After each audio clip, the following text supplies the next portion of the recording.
So let's show you some of the big talking points from yesterday, particularly at the Senate. But just before we get to that, a major mishap was averted in our skies yesterday. And I tell you this, if you were in that flight, or you've ever been in a flight, or you've ever witnessed something remotely close to this, that you'd understand how big a deal this is. So yesterday, an Arik Air Boeing 737-700 operating flight W3740 from Lagos to Port Harcourt made an emergency diversion to Benin Airport after experiencing a mid-air engine issue. There you see the engine there literally stripped of the covering. First of all, you have to respect the person recording the video for keeping still and steady while recording the video, but more importantly, you have to respect the crew on board that aircraft, the pilots, for doing a great job landing this plane without any major incident. Because, you know, it was during the flight's descent into Port Harcourt that I heard a loud bang from the left engine. The pilots followed safety protocols, as you can see, and they eventually landed at the nearest suitable airport, which was the Benin Airport. All of the passengers and crew on board disembarked safely with no reported injuries. Jeffrey, this is a major one.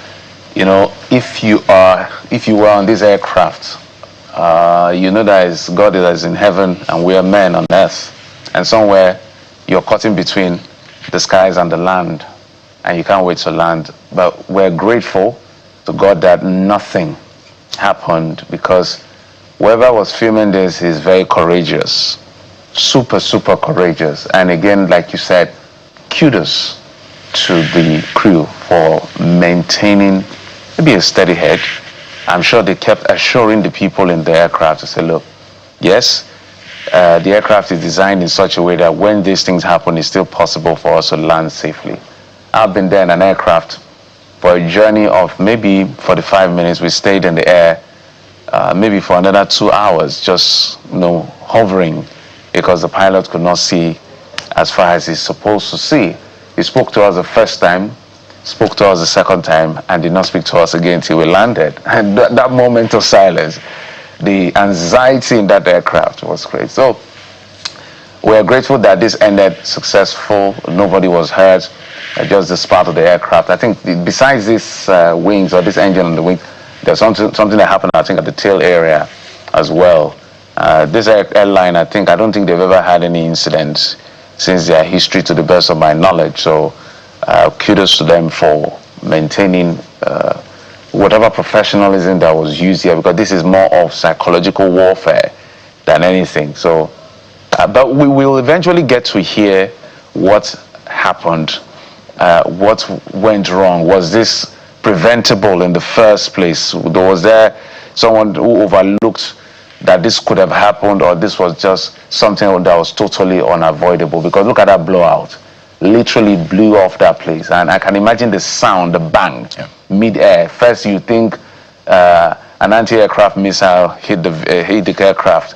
All kinds of things will be hitting your brain. Your mind, right? It's just, but at the end of the day, we're grateful that this ended not in a bad place, and not a bad ending at all. Absolutely. So the NSIB, that's the Nigerian Safety Investigation Bureau, has commenced an investigation into that Arik Air Boeing 737 registration, actually 5NMJF, and it's expected that a preliminary assessment will be released within 30 days in accordance with ICAO Annex 13 provisions. But I can tell you, the passengers on board the aircraft will be telling the testimony for days and weeks, maybe even months to come. We know that Arik Air has had its fair share of issues regarding management, receivership, and the rest. So it's important that this is handled well, and we'll be looking at NSIB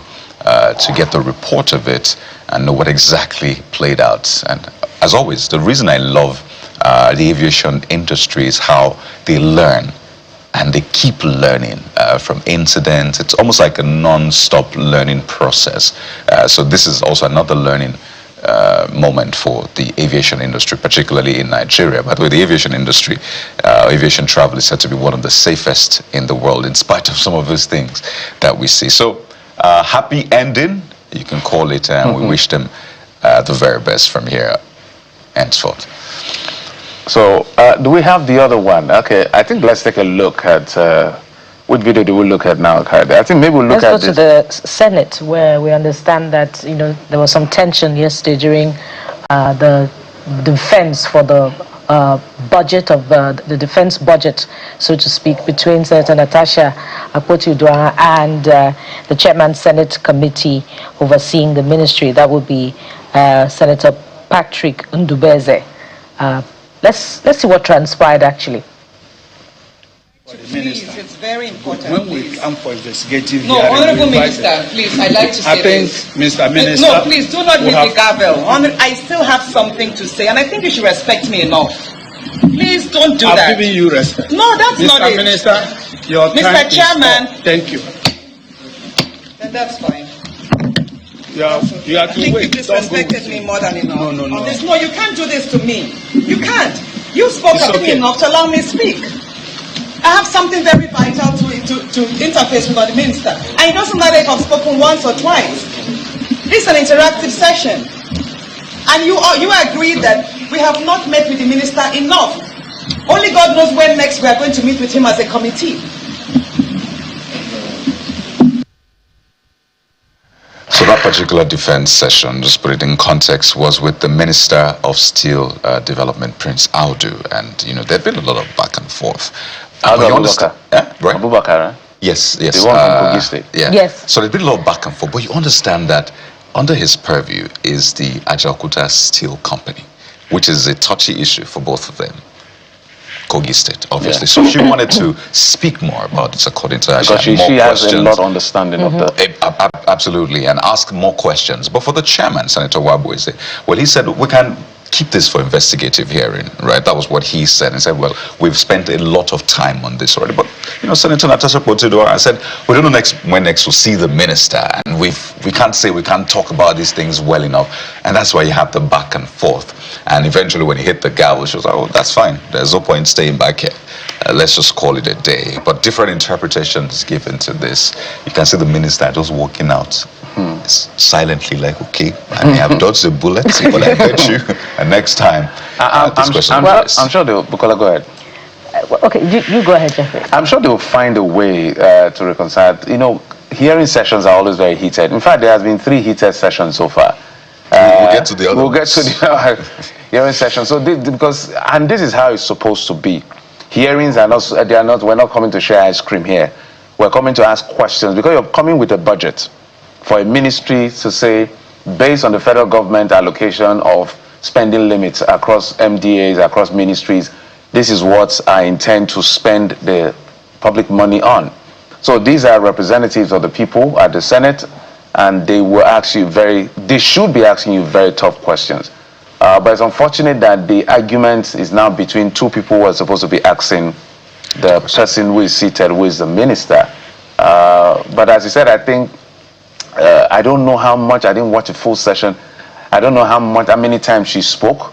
Maybe there's a timeline to some of these things, because she even admitted to the fact that it doesn't matter how many times she's spoken, that she has something important to say, but maybe the chairman of the committee has insisted that, look, and he has the power to stop the hearing anytime, and I think he should be respected for his position. There's other ways to resolve some of these issues, but, maybe she just wanted to air her view and say, look, whatever I wanted to say, this man did not allow me to say, but I take it in good faith.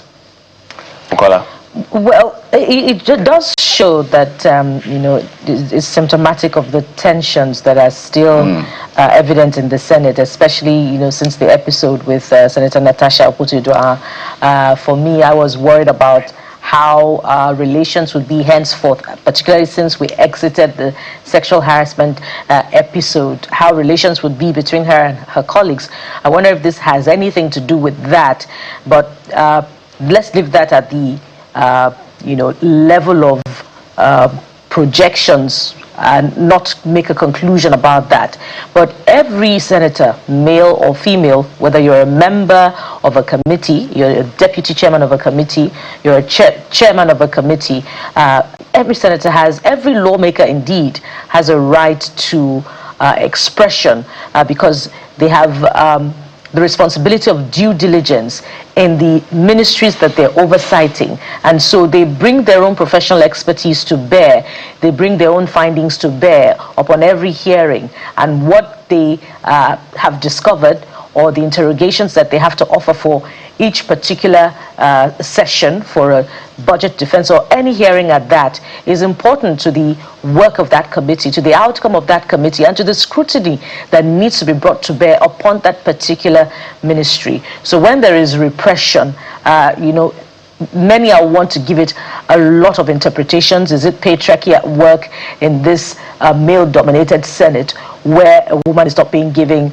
a female senator is not being given the right and the opportunity to express themselves? And so, there must be more caution, more sensitivity deployed in relations in both chambers of the National Assembly, and I believe this extends to all other institutions in public parastatals. But the issues still remain with the Ajaokuta Steel Company, the MOUs, what the state of that infrastructure is right now. So while we can talk about the back and forth, we must not lose sight of the issues. What is going on with the Ajaokuta Steel Company? What is the state of the MOUs? Are we making the most of it? Is there some corruption happening? Those are the issues, and they must not be swept under the carpet. But the Senate saw its fair share of, well, I must say, shouting matches yesterday, and this one, in Nigeria call it basbos. The basbos, right? This one was during the defense of a budget of a Minister of Works. You can call him Senator Dave Umahi, right? Was a senator, but eventually had to take for a few months and had to take up the calling as a minister. So two sets, we must tell you, one between him and Senator Adams Oshiomhole, and then between Senator Weboyi and Senator Rufai Hanga, representing Kano Central. So let's allow you to listen first to the one between Senator Adams Oshiomhole and the Minister of Works, Dave Umahi, where he was saying, do not use foul language on me, take it easy on me. It was, I don't know if to call it needless back and forth, but it's not what you expect from distinguished senators. That's it. So are you judging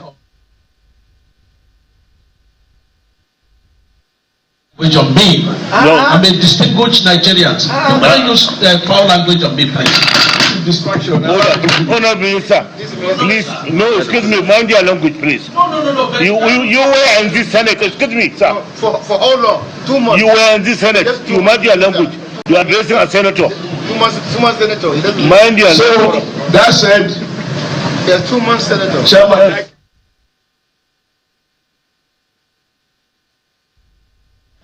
So I think it's this one has to do with language. The other one has to do with not being allowed to maybe air last thoughts. This is us trying to just help them explain and give a term to go on. So this one is an issue of language, and there's that back and forth. Ego is in the room. Umahi was a governor, Oshiomhole was a governor. Umahi was even though his senatorship, allow me to say, was very short.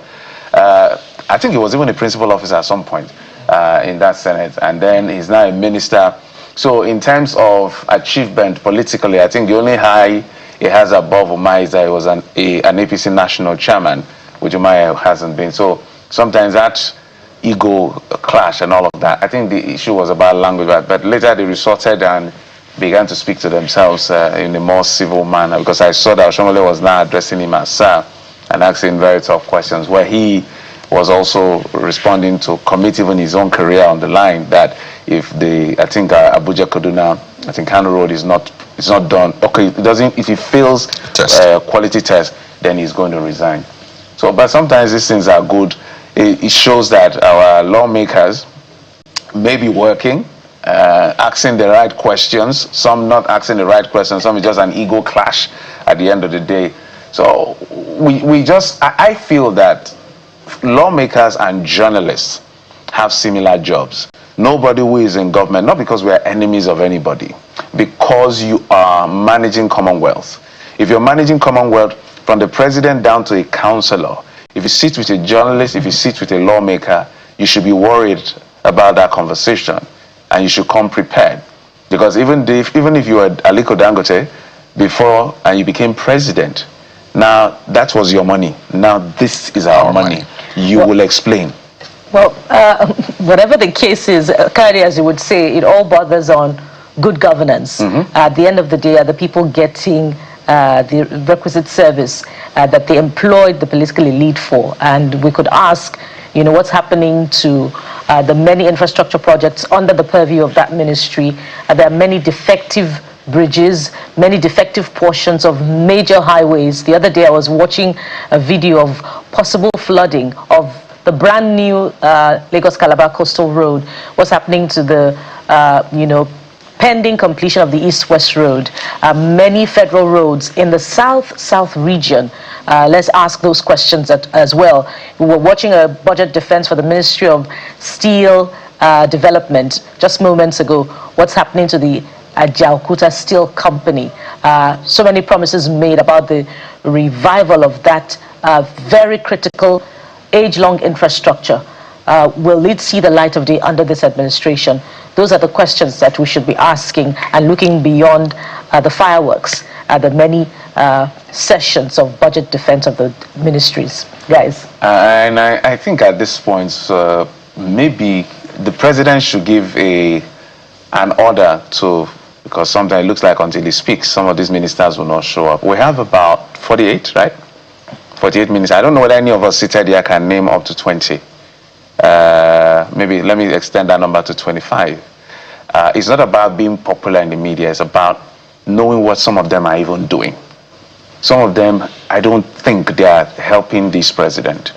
The president has a lot of heat on his, fire to his feet already in terms of security, in terms of the economy. He has some things he's done well. There are some things they've terribly performed very poorly at. And this is the president overseeing all of them. So different ministers will be able to take charge in different ministries. So some ministers, as I always say, you don't know whether they're really doing anything. Some may be doing something we don't know. But given our role as media people, as journalists, it's important at least we know what you're doing. It's not your family business. You cannot be doing things in private. We need to know exactly what you're doing. What am I saying by extension is that maybe it's time for the president to begin to look at how he will remove some people. In fact, our ministers list, they are too long. We are not as much as America. Our economy is nowhere close to America. But because of federal character issues, we have so many people managing, Minister of State, all kinds of nomenclature to describe people. So some of these ministers, you really don't know what they are doing. You don't even know their name. There are ministers I should know the name of every minister, but I have to go to the portal. To the list, right? To check, because of how inactive, I don't want to use the word inefficient, they are. Because they may be doing something we do not know. So it's important. So these are the opportunities we have to see some ministers. Oh, you're the one in charge of this. Okay, what exactly is going on in your ministry?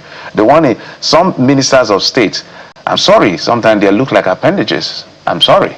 That is what it feels like. It may be wrong, because it looks like when the substantive or whatever minister they call it takes charge, that one is just sit down looking in Nigeria's parlance. So these people were paid, they are being paid with our money, so it's important they account for the things they are doing, so that we as a people will say, okay, this one did well, this one didn't do well. Mr. President, it's time to kick out some of these guys, so that we have people that are serious to help you achieve your agenda. And that's what it's all about, really, democracy. If you are not for the people, by the people, or of the people, then please step aside. Let those who want to do it for the people take charge. We have more to show you, major talking points. So we'll take a moment now. When we return, the move by the U.S. Congress designating certain people as what? Terrorists linked?